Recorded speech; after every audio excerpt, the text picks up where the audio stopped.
lo que más tiempo le hemos dedicado, yo creo que, bueno, yo creo no, yo creo que ha sido así, es a la documentación, ¿no? A documentarnos un poco respecto a todo el mundo de la pilota, porque yo vengo muy huérfano, yo no sabía prácticamente nada de la pilota más allá bueno, pues que es nuestro deporte, pero poco más, alguna partida que ves en la tele, pero nunca había visto nada en directo.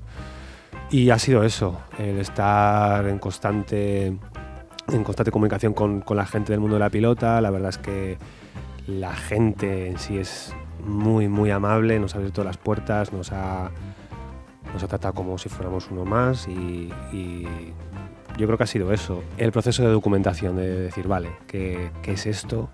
¿Qué material nos aporta? ¿Qué podemos contar? Y un poco descubrir también qué queremos contar, ¿no? Porque la pilota es como el continente y el contenido, por la forma de que tenemos nosotros de contar las cosas, que yo creo que es casi siempre hablamos pues eso, de las personas, de nuestras movidas, de nuestros problemas y un poco eso.